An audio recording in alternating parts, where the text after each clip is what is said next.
29 May, 1453. At dawn, the city of Constantinople trembled.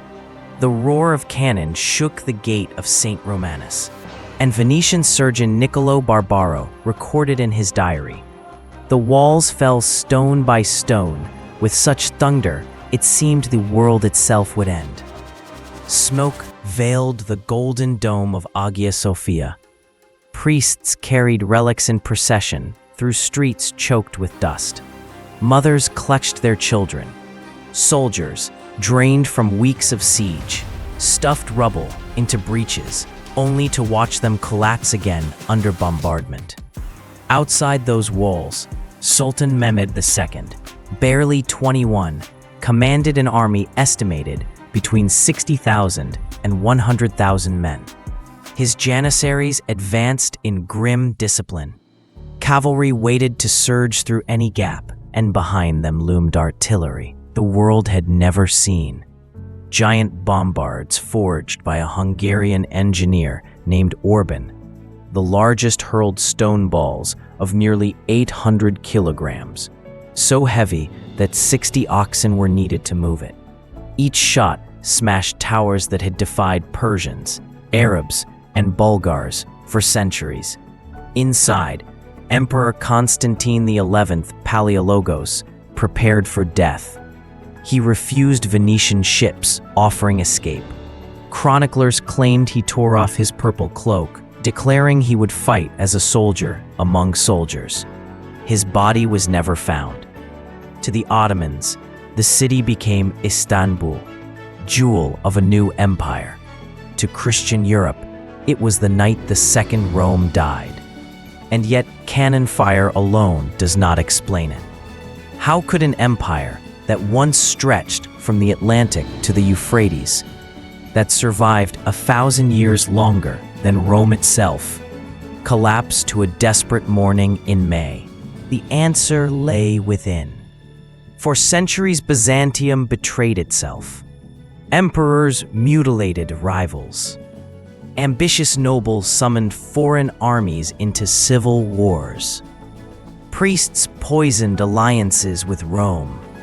In 1204, the so-called Crusaders, Christian allies, sacked the city, stripping relics, looting gold, burning libraries.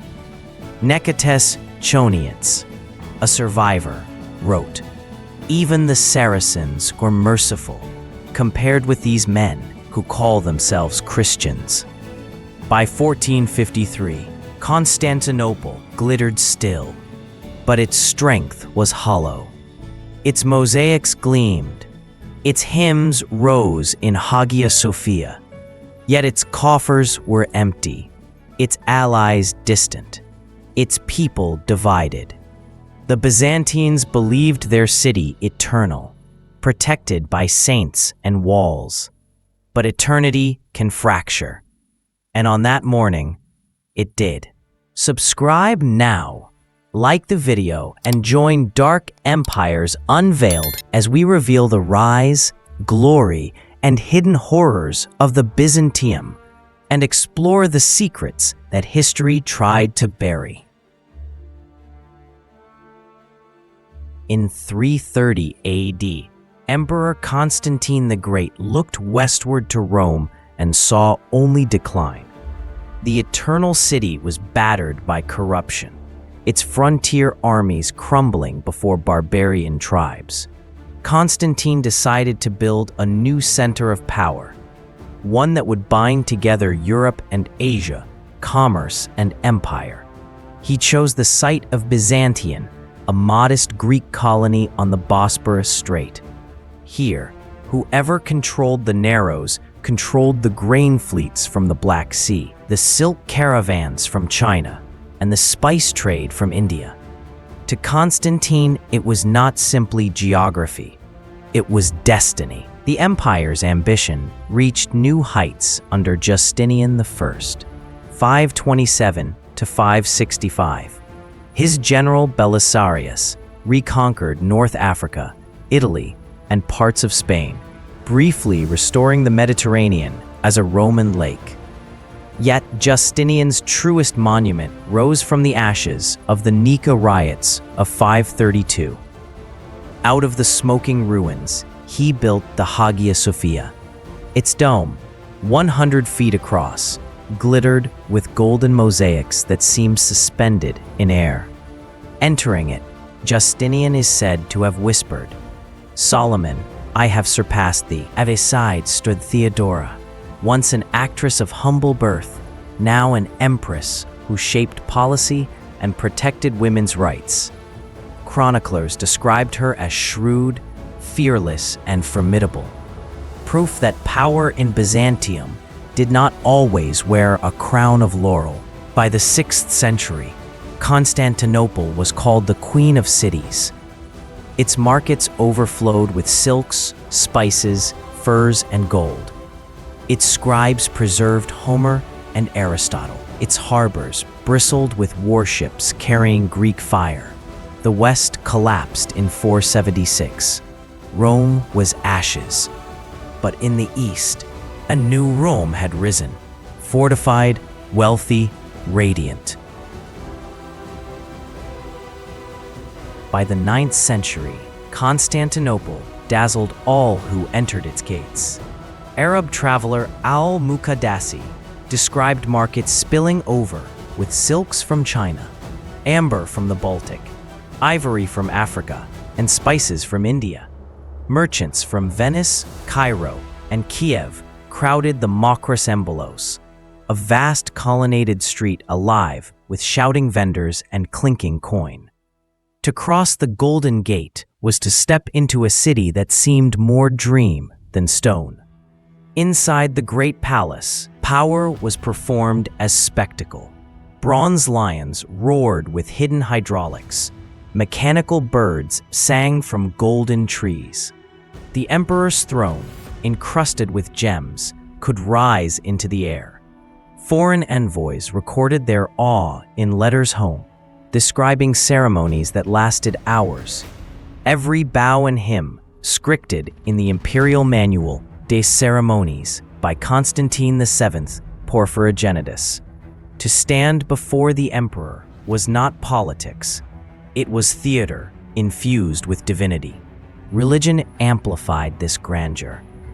The Hagia Sophia, rebuilt by Justinian 3 centuries earlier, remained the empire's beating heart. Its massive dome, glimmering with mosaics of Christ Pantocrator, seemed to float on light itself.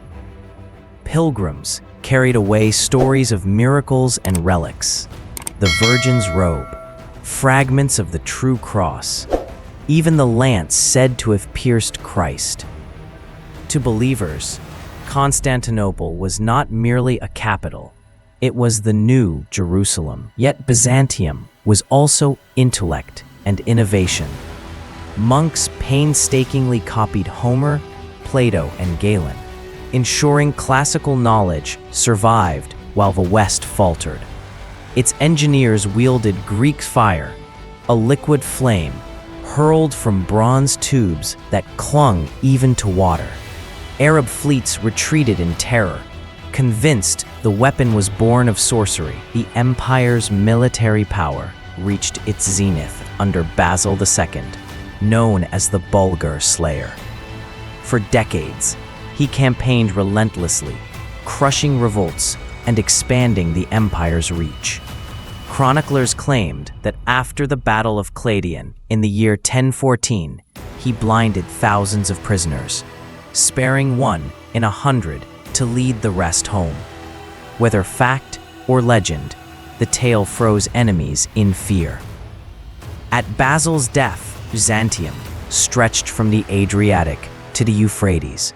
Gold flooded its markets, fleets ruled the seas, and the Varangian Guard, axe-wielding Norsemen sworn to the emperor, symbolized its global reach. In the sagas of Scandinavia, Constantinople was whispered as Miklagard, the great city. By the 11th century, Byzantium was the richest state in Christendom. Fortress, marketplace, sanctuary. To outsiders, it seemed eternal. But behind the curtains of gold fractures had begun to spread. Beneath the mosaics and marble, Byzantium carried a fatal weakness. It devoured itself.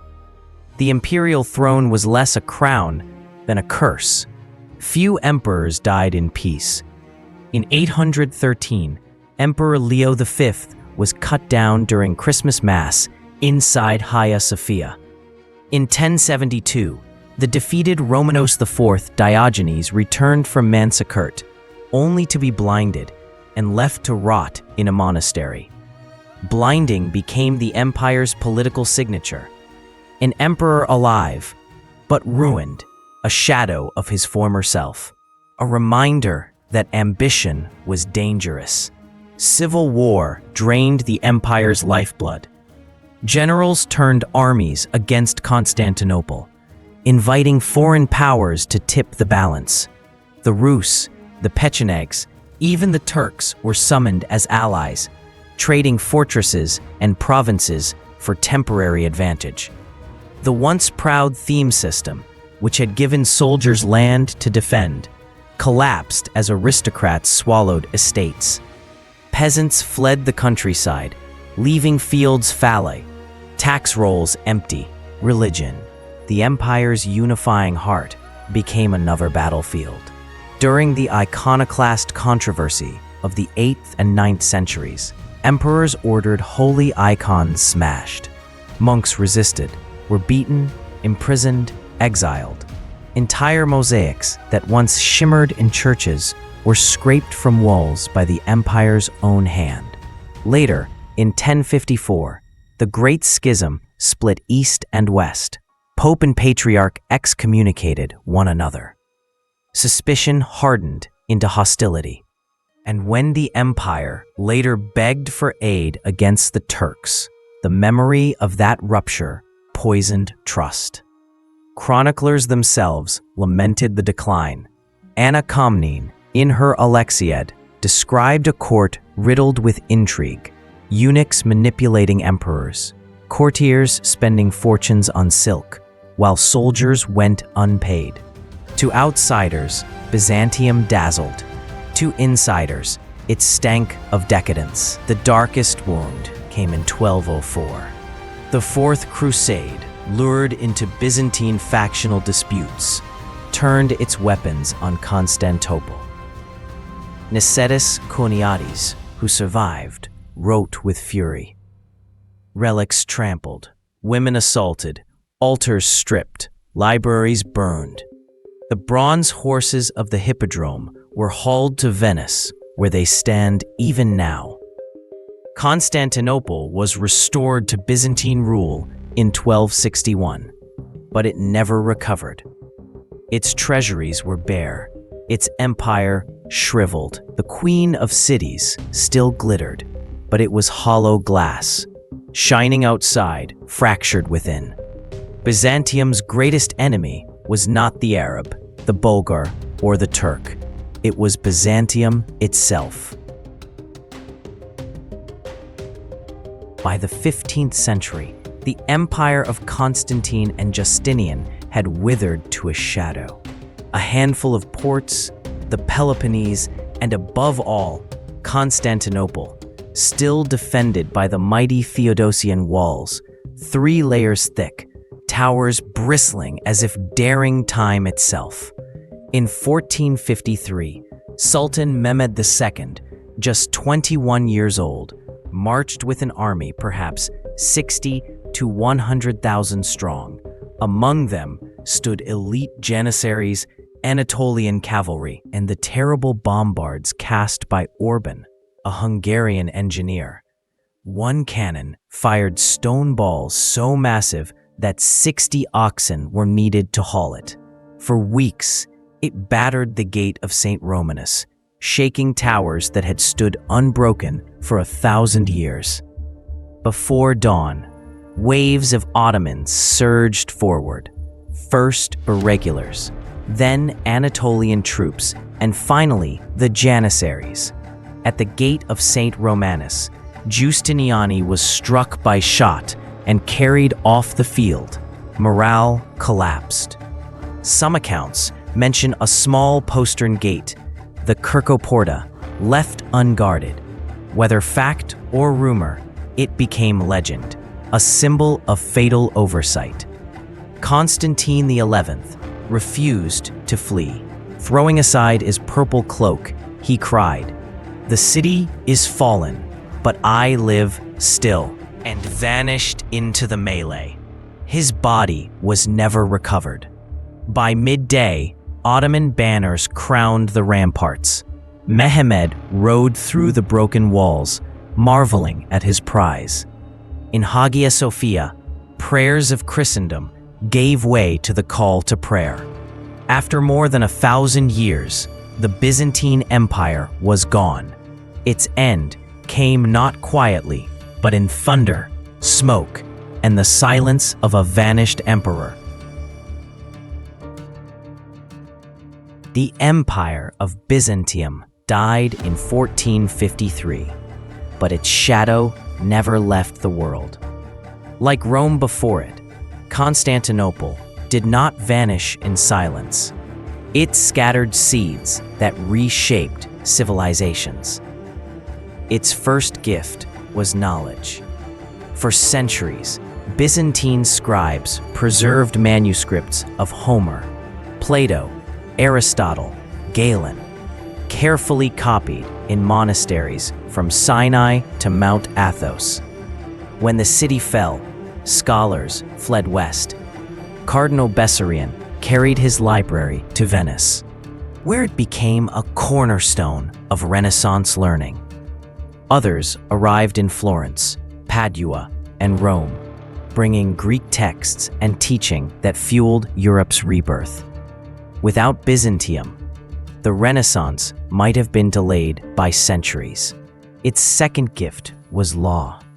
Under Justinian, the Corpus Juris Civilis codified Roman legal tradition. Taught at Bologna and Paris, it influenced canon law, civil law, and eventually the codes of modern states. When judges speak today of contracts, property, or justice, echoes of Justinian's code remain. Its third gift was faith. The Eastern Orthodox Church, shaped in Constantinople's crucible, spread across Greece, Russia, and the Balkans.